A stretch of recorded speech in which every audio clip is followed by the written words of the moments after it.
বিসমিল্লাহির রহমানির রহিম। হযরত আবু যর রাদিয়াল্লাহু আনহু হইতে বর্ণিত, রাসূলুল্লাহ সাল্লাল্লাহু আলাইহি ওয়াসাল্লাম ইরশাদ করিয়াছেন, সর্বশ্রেষ্ঠ আমল হলো আল্লাহ তাআলার জন্য কাউকে মহব্বত করা এবং আল্লাহ তাআলার জন্য কাউকে দুশমনী হিসেবে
বিসমিল্লাহির রহমানির রহিম।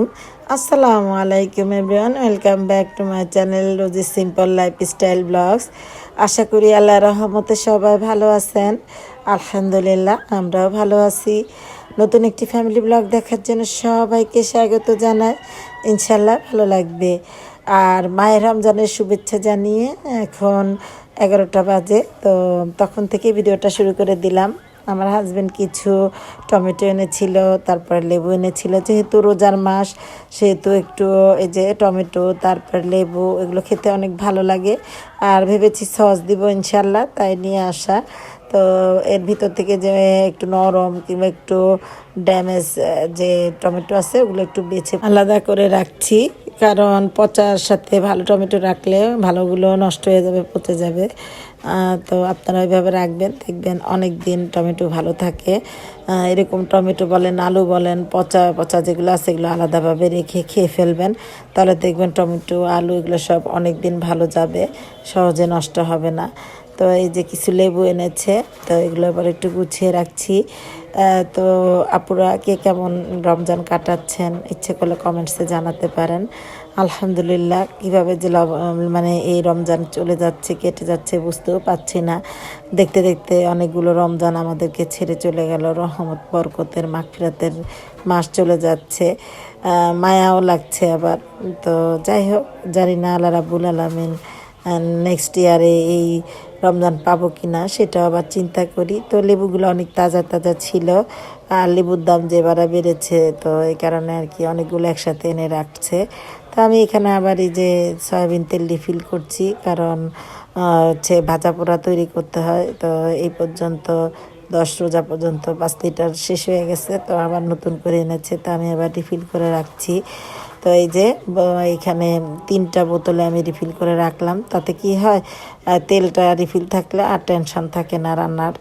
যাই হোক, এইভাবে আপনারা ইচ্ছে করলে রিফিল করে রেখে দিতে পারেন, যেহেতু এখন খুব বেশি লাগে তেল। তো যাই হোক, আমি বেশি মানে বড় করব না, ভিডিও টাইম নিয়ে অনেক বড় হয়ে গেছে। তো আর কিছু দেখালাম না, এগুলো গুছিয়ে নিয়েছি। তো এখন আর একদম ইফতারের সময় থেকে আপনাদের সাথে শেয়ার করছি।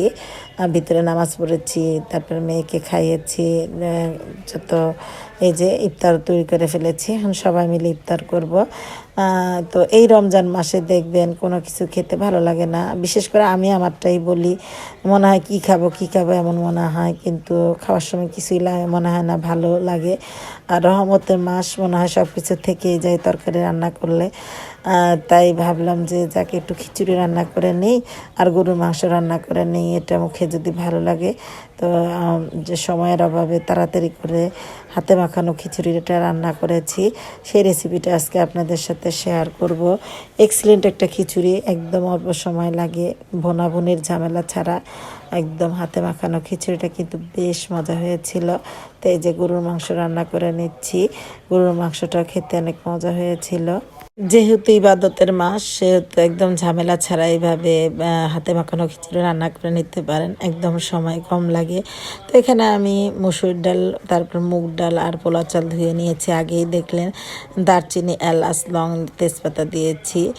দেওয়ার পর দিয়ে দিয়েছি পরিমাণ মতো পেঁয়াজ, দিয়ে দিলাম 8-10টা কাঁচামরিচ, দিয়ে দিয়েছি আধা চা চামচ হলুদের গুঁড়া, 4 চামচের 4 ভাগে 1 ভাগ দিয়ে দিলাম জিরা ধনার গুঁড়া, তারপর মরিচের গুঁড়া দিব এখানে আধা চা চামচের আরও কম, যেহেতু মরিচটা কাঁচামরিচটা দিয়ে বেশিরভাগ রান্না করব তাই পরিমাণ মতো লবণ দিয়ে দিয়েছি।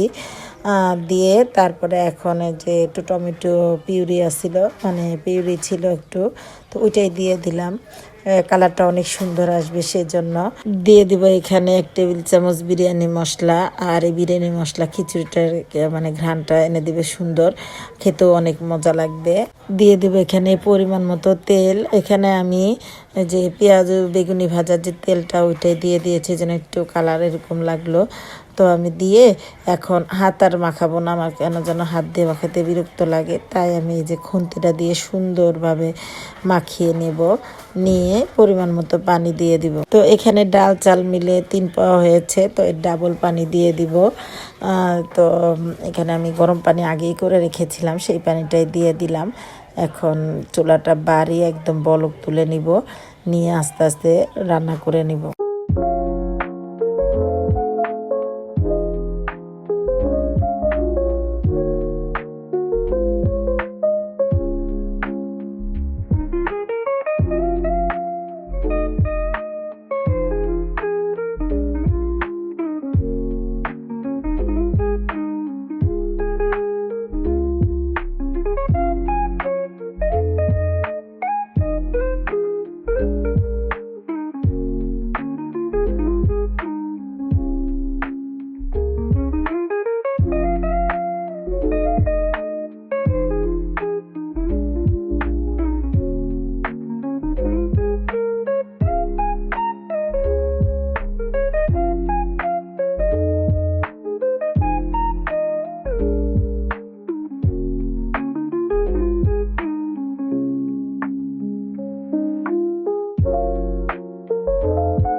তো ভালোভাবে বলক তুলে তারপরে উল্টে পাল্টে খিচুড়িটা রান্না করে নিয়েছি। তো এই যে দেখুন এরকম আর কি চুলার জালটা রেখে ভাপে এখন বাকিটা সিদ্ধ হয়ে যাবে।